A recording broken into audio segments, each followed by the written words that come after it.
JSSC की CGL परीक्षा में पेपर लीक के कथित आरोप की जांच के लिए सीआईडी ने नई एफआईआर दर्ज की है। यह एफआईआर जेएसएससी की शिकायत पर दर्ज की गई है। इसके साथ ही रातू थाने में दर्ज केस को भी टेक ओवर कर नया मामला दर्ज किया है। जेएसएससी की ओर से सीआईडी में दर्ज कराई गई एफआईआर में बताया गया है कि 21 और 22 सितंबर को परीक्षा आयोजित हुई थी। परीक्षा पूरी तरह कदाचार व पेपर लीक से मुक्त थी, लेकिन परीक्षा के बाद कुछ लोगों ने फर्जी वीडियो और तस्वीरें वायरल कर परीक्षा की स्वच्छता पर सवाल खड़े किए। सीआईडी दोनों केस की जांच एसआईटी के जरिए कराएगी। बता दें कि रातू थाने में सीजीएल परीक्षा में कथित पेपर लीक को लेकर पहला केस राकेश कुमार के बयान पर 18 दिसंबर को दर्ज हुआ था। केस के आईओ अमर पांडे बनाए गए थे। इस केस को भी सीआईडी ने टेक ओवर कर किया है।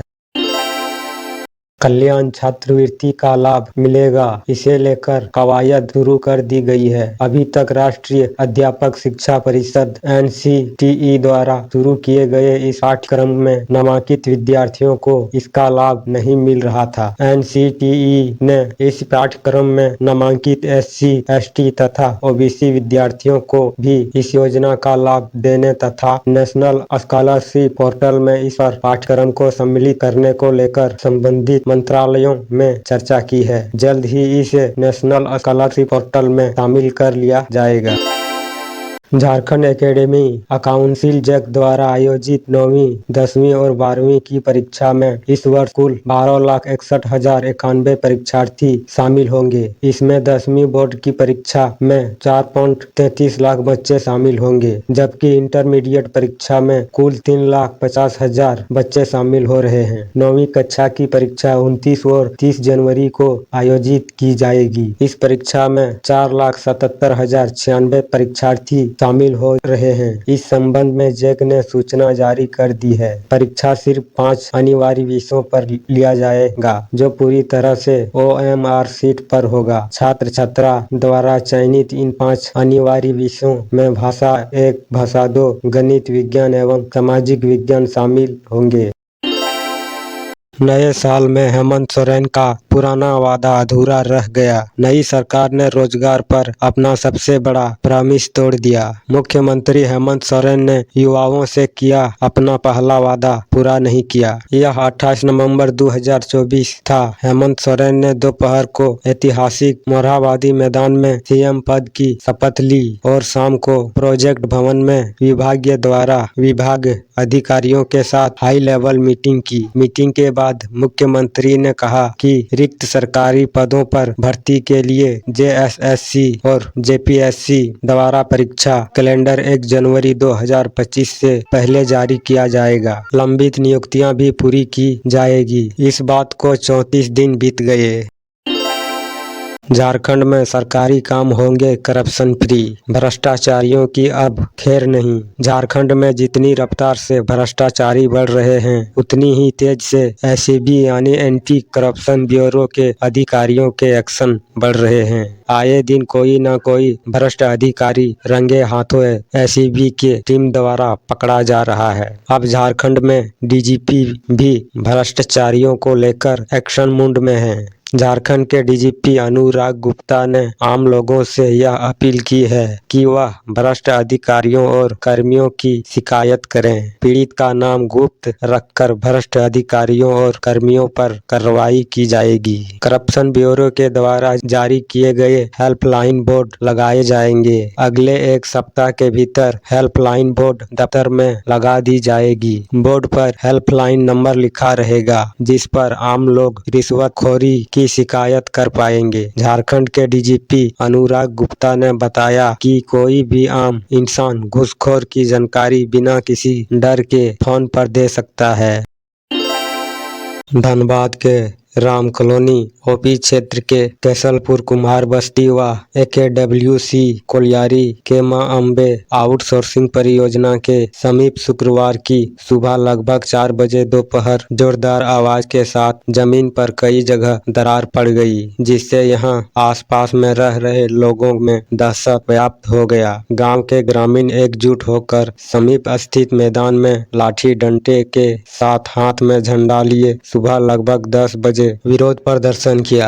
JKWC परियोजना के विस्तारीकरण व अवैध उत्खनन पर रोक लगाने की मांग को लेकर नारेबाजी की। महिलाओं ने मोर्चा संभालते हुए जुलूस की शक्ल में हाथ में बैनर लिए कतरास थाना के मुख्य गेट पर पहुंच धरना पर बैठ गए। थानेदार ने शीघ्र कार्रवाई व अवैध खनन स्थल की भरपाई करने का आश्वासन दिया, जिसके बाद सभी वापस चले गए।